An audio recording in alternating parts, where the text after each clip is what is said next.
You have called your Attorney General beleaguered. You've criticized his decision to recuse himself on the Russia matters.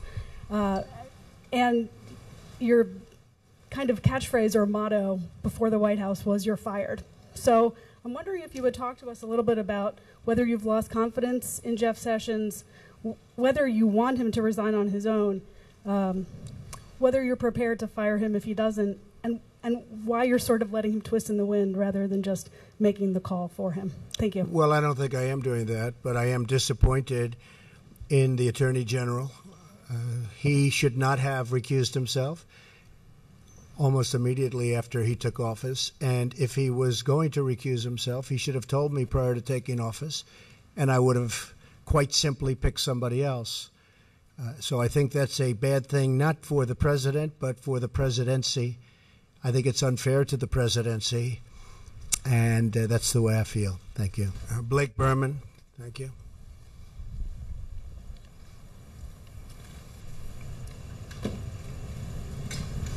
Hello, Blake. President Trump, hello, thank you. Indulge us here for a second, just to pick up where Margaret. The American people, I think, would like to know, do you feel that the Attorney General should indeed stay, but he resign? Do you intend on why should he remain as the Attorney General? And secondly, on a separate topic, with the healthcare vote that just came about, there is still a long ways to go. At what point do you feel that Republicans, if they can't get something done, should just say, you know what, we gave it a go, let's move on to tax reform instead? Thank you. I want the Attorney General to be much tougher on the leaks from intelligence agencies, which are leaking like rarely have they ever leaked before at a very important level. These are intelligence agencies. We cannot have that happen. You know many of my views in addition to that, but I think that's one of the very important things that they have to get on with. I told you before, I'm very disappointed with the Attorney General, but we will see what happens. Time will tell. Time will tell. On health care, I'm extremely happy that we got this vote. This is, they say, if you look historically, this is the tough vote to get. Now we're all going to sit together and we're going to try and come up with something that's really spectacular. We have a lot of options and a lot of great options. And the Republican senators really went out there. It's not easy when you have 52 senators and you have a block of 48 voting against you. No matter what it is, no matter how good it sounds, it's very hard to get the kind of numbers that we got. We ended up with 51 votes, 51 to whatever. I don't know what it is. Yeah, 51 to 50. So we had two Republicans that went against us, which is very sad, I think. It's very, very sad for them. But I'm very, very happy with the result.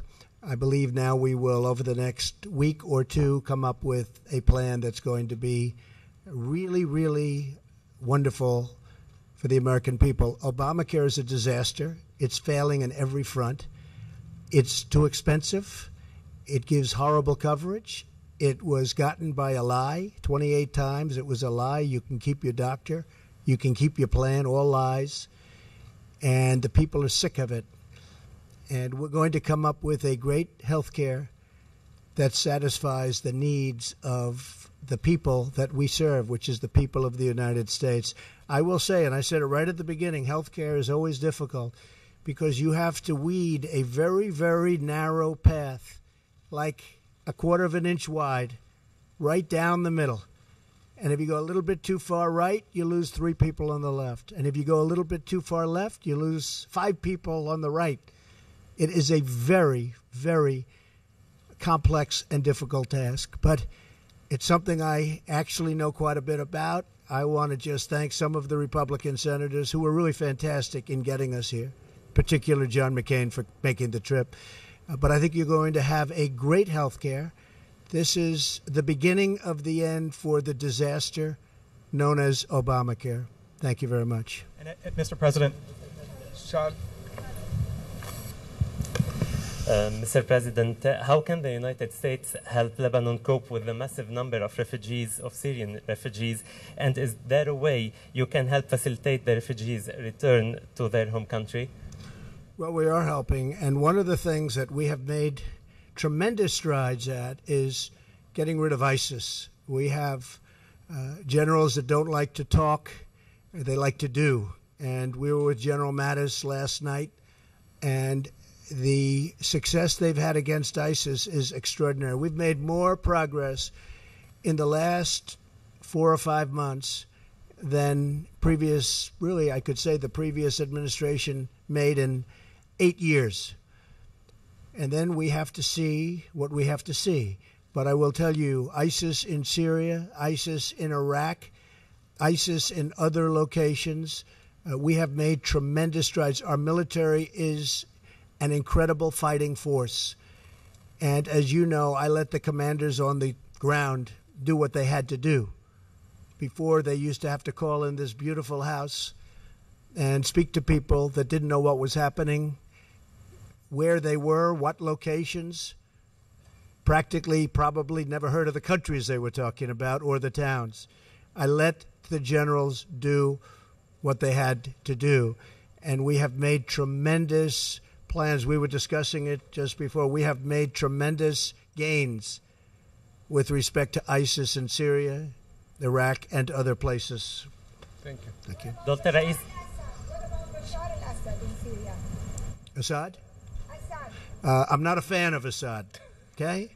how you will He act, will how tell you will that act because was- we hit 58 out of 58, or you could even say 59 out of 59 when we launched the Tomahawk missiles. No, I am not a fan of Assad. I certainly think that what he's done to that country and to humanity is horrible. So I have been saying that for a long time. I am not somebody that will stand by and let him get away with what he tried to do. And he did it a number of times when President Obama drew the red line in the sand. And then he should have crossed that red line because some horrible acts against humanity took place, including gas and the killing through gases. That was a bad day for this country. And I'd go a step further that had President Obama gone across that line and done what he should have done, I don't believe you'd have Russia, and I don't believe you'd have Iran to anywhere near the extent, and maybe not at all, in Syria today. Okay? Thank you very much.